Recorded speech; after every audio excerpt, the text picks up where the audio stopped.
تاریخ میں آتا ہے کہ سیدنا شیخ عبد القادر جیلانی رحمۃ اللہ علیہ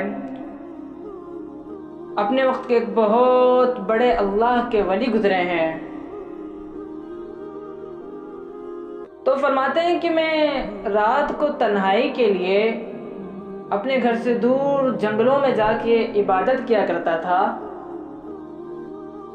کہ ایک دن میں عبادت میں مشغول تھا کہ اچانک روشنی ہو گئی کہ سارا درخت روشن ہو گیا.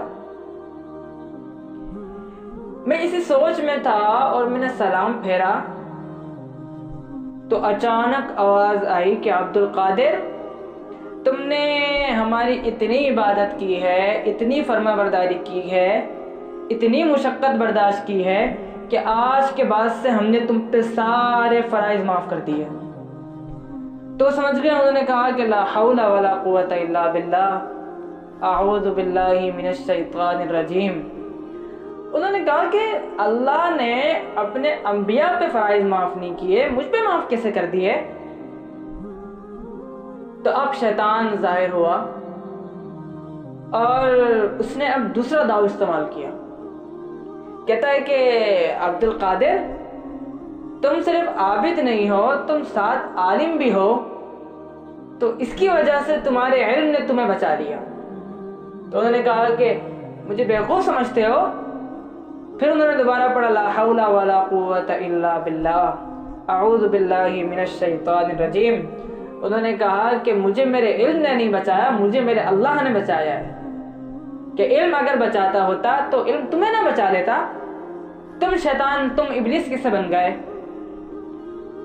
تو اب شیطان کہتا ہے کہ عبد القادر، تمہیں ایک بات بتاؤں کہ نیک لوگوں کو، اچھے لوگوں کو گمراہ کرنے کے لیے میرے پاس 70,000 داؤ ہیں جن کو میں موقعوں کے حساب سے استعمال کرتا ہوں. تو حضرت نے فرمایا کہ تم چاہے جتنے بھی داؤ استعمال کرو، اللہ کا فرمان ہے کہ اللہ کے جو بندے ہیں ان پر تیرا کوئی داؤ اثر نہیں کرے گا. اللہ کے جو نیک بندے ہیں ان پر تیرا کوئی بھی داؤ اثر نہیں کرے گا، ان پر تیرا غلبہ نہیں ہوگا جو اللہ کے نیک بندے ہیں. اس ابلیس نے جب حضرت آدم علیہ السلام کے سجدے کا انکار کیا تو اللہ سے کہا کہ میں تیرے بندوں کو آگے سے، پیچھے سے، دائیں سے، بائیں سے، اوپر سے، نیچے سے، ہر جگہ سے تیرے بندوں کو گمراہ کروں گا کہ یہاں تک کہ سب راستے سے ہٹ جائیں گے. تو اللہ پاک نے فرمایا کہ ابلیس، مجھے میری عزت و جلال کی قسم کہ تو چاہے جتنے بھی داؤ استعمال کر، جتنا بھی ان کو گمراہ کر، جب تک میرے بندے مجھ سے توبہ کرتے رہیں گے میں ان کو معاف کرتا رہوں گا. تو اسی لیے اللہ سے ہمیشہ توبہ استغفار کرنا چاہیے کہ جو کوئی بھی غلطی ہو جائے اس پہ کبھی بھی ڈٹنا نہیں چاہیے. کوئی گناہ ہو جائے تو فوراً توبہ کی طرف ہمیں جانا چاہیے. کہ ابلیس نے گناہ کیا، اس کے بعد ڈٹا اس پہ، تکبر کہ میں سب سے اچھا ہوں، تو اس وجہ سے وہ مردود ہو گیا.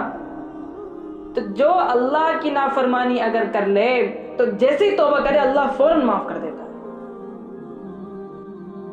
کہ اگر نافرمانی ہو جائے، گناہ ہو جائے تو فوراً اللہ سے کہنا چاہیے یا اللہ ہم کمزور ہیں، ہم نالائق ہیں، آپ ہمیں لائق بنا دیجئے، میرے گناہوں کو معاف فرما دیجئے. تو اللہ پاک اپنے بندوں کے تمام گناہوں کو معاف فرما دیتے ہیں.